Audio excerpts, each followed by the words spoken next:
नमस्कार, मी सौ प्राजक्ता रोहित कारू, नगराध्यक्ष उमरेड नगर परिषद।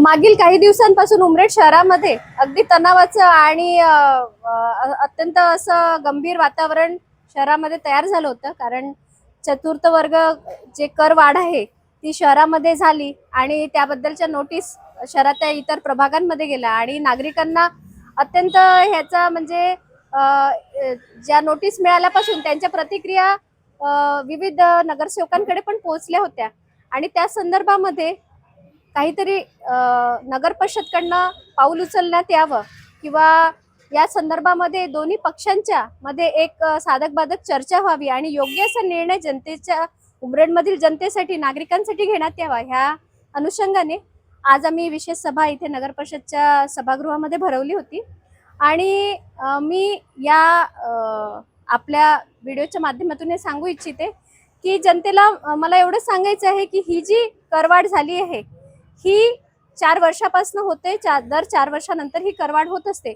आणि नागरिकांना जो गैरसमज एक झालेला आहे की ही करवाढ जी आहे ही पहिल्यांदा एवढ्या मोठ्या प्रमाणामध्ये आम्ही म्हणजे सत्ताधारी पक्ष नेते भारतीय जनता पक्ष करत आहे। तर मला इथे सांगताना मी सांगू इच्छिते की कुठलाही पक्ष हे ठरवू शकत नाही, ही करवाढ उमरेड नगर परिषद करत नाही आहे।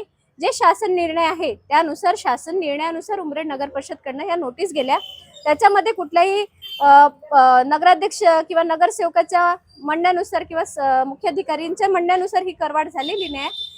जे दरवर्षी 4 वर्षांनी व्हायचं ती करवाढ 2017 नंतर यावर्षी ही झालेली आहे आणि या प्रचंड जी अवाढव्य अशी करवाढ आहे ह्याला आम्ही सगळे आमचे भारतीय जनता पक्षाचे नगरसेवक आणि नगराध्यक्ष आम्ही या करवाढीला कुठल्याही प्रकारे सपोर्ट करत नाही आहोत।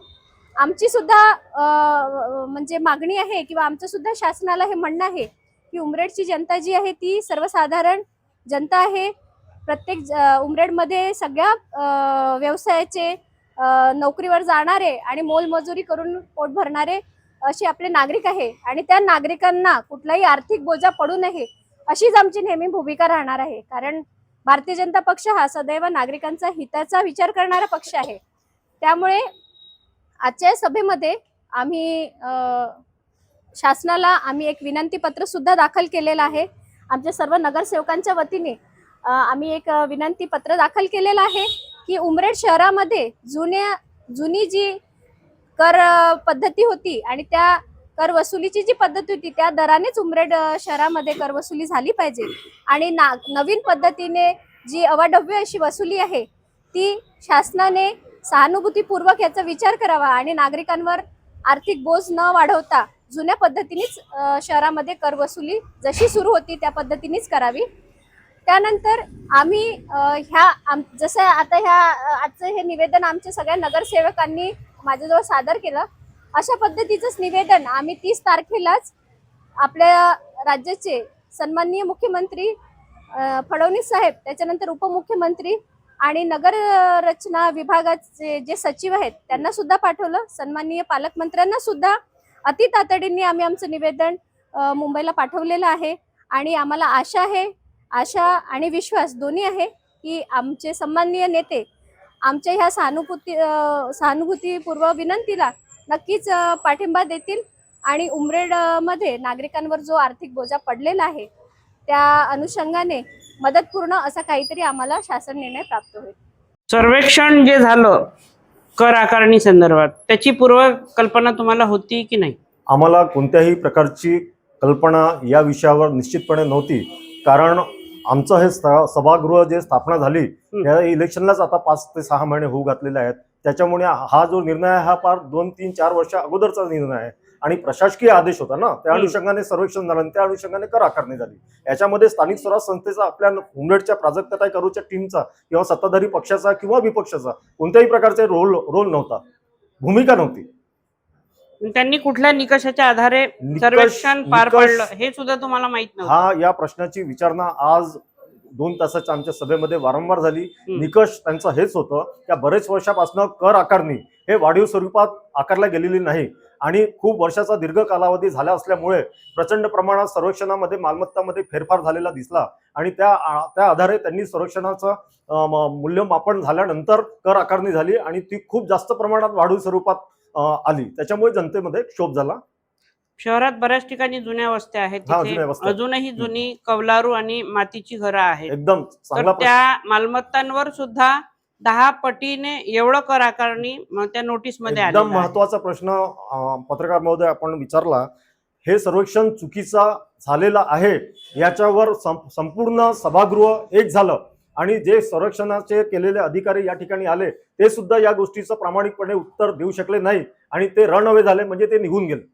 आणि आमचं हे सर्वेक्षण जर प्रॉपर झालं असतं तर आज तुम्ही जो प्रश्न विचारला का जे 100 वर्ष जुना जसं वाडा आहे एखादा तो ऐतिहासिक आहे, 150 वर्ष जुना त्याचा इतिहास आहे आणि त्याच्यावर नवीन आकारणी एकदम नवीन महल सारखी झाली किंवा बंगल्यासारखी झाली, तर हे सर्वेक्षण पूर्णपणे चुकलेलं आहे. हे आमची भूमिका प्रामुख्याने या ठिकाणी प्राजक्ताताईंच्या नेतृत्वामध्ये आणि उपाध्यक्ष साहेबांच्या नेतृत्वामध्ये सभागृहामध्ये आम्ही मांडली आणि या गोष्टीला विपक्षांनी काँग्रेसचे जे नगरसेवक होते, सन्माननीय सत्तापक्ष नेते देशमुख साहेब, सुरेश बाबू चिचमलकर आणि इतरही जे वरिष्ठ सभासद होते आणि नवीन आलेले निवडून होते, त्यांनी सुद्धा एकमताने या गोष्टीला दुजोरा दिला, मान्यता दिली. म्हणजे याचा अर्थ हे आहे आमच्या सगळ्यांची जी मागणी आहे हे रास्त होती, योग्य होती आणि बरोबर होती. आम्ही आमच्या सभेद्वारे प्रशासनाला हे आपण सूचना केल्या आहे की यापुढे जेही सर्वेक्षण या सर्वेक्षणामध्ये ज्या त्रुटी आहेत किंवा ज्याबद्दल अतिशय संभ्रम पद्धतीने तो जो सर्वेक्षण झालेला आहे त्या पुढील जेव्हा ह्या सर्वेक्षणामध्ये दुरुस्ती करण्यात येतील तेव्हा आमच्या जनप्रतिनिधींना सुद्धा सोबत घेऊन स्थानिक लोकांच्या माहितीनुसार ते सर्वेक्षण करावं, जेणेकरून ते सर्वेक्षण योग्य पद्धतीने केलं जाईल. स्थानिक स्वराज संस्थेमध्ये जेव्हा बॉडी स्थानापन्न होते, जेव्हा हे मोठ्या प्रमाणात महत्वाचे निर्णय जेव्हा प्रशासन घेते तेव्हा स्थानिकच्या बॉडीला, नगरसेवकांना, सभापतींना आणि नगराध्यक्षांना, उपाध्यक्षांना विश्वासात घेऊन स्थानिक प्रशासनाने काम करायला पाहिजे होतं. पण त्यांना कुठेतरी घाई होती किंवा त्यांच्यावर प्रशासनिक दबाव असेल वरतून, त्या अनुषंगाने त्यांनी ते निर्णय घेतले आणि ते सपशेल चुकीचे निर्णय आहेत. हे आम्हाला आज आम्ही त्या विषयावर आम्ही संपूर्णपणे साधक बाधक चर्चा केली आणि एकमताने आम्ही हा निर्णय घेतला की आम्ही शासनाला हे निर्देश पाठवून द्यालो, विनंती पत्र पाठवून द्यालो की आपण आमच्या या विषयावर चांगल्याने विचार करा, आमच्यावर प्रेम करा आणि तुमची जी शक्ती आहे, गोरगरिबांच्या नागरिकांवर जो वाढलेला कर आहे ते कमी करून तुम्ही शक्तीचा योग्य वापर करावा. राजेश बांद्रे, नगरसेविका, नगर परिषद उमरेड. आजची ही जी साधक बाधक चर्चा झाली आजच्या या सभेमध्ये, सरतेशेवटी मी एवढंच म्हणणार माझ्या सर्व उमरेडच्या प्रिय जनतेला की तुमच्याकडे आलेल्या जे काही नोटीस आलेले आहे टॅक्सचे, त्याला तुम्ही कदापिही घाबरून जाऊ नका. आपला मानसिक जो ताण आहे ते तुम्ही थोडंसं त्याला संयमित ठेवा, संयम राखा. आमचा जो पक्ष आहे भारतीय जनता पार्टी हा नेहमी तुम्ही जे आम्हाला इथे सन्मानपूर्वक पोहोचवला तो सन्मान आम्ही कायम ठेवून नक्कीच तुमच्या मदतीला आम्ही नक्कीच जाऊ. आणि आज जी चर्चा झाली आणि जे काही आपण विनंती अर्ज पाठवलेले आहे त्यावर पूर्णपणे जी काही कर आकारणी पद्धती आहे त्यामध्ये नक्कीच बदल होईल आणि तुम्हाला तो जी कर आकारणी आहे ती जास्तीची तुमच्यापर्यंत येणार नाही. आणि यासाठी आम्ही सर्वतोपरी तुमच्या मदतीला धावून येऊ. त्यामुळे तुम्ही कुठल्याही प्रकारे जर तुमच्याकडे या पद्धतीचा नोटीस जर येत असेल तर नक्कीच तुम्ही घाबरून जाऊ नका. धन्यवाद.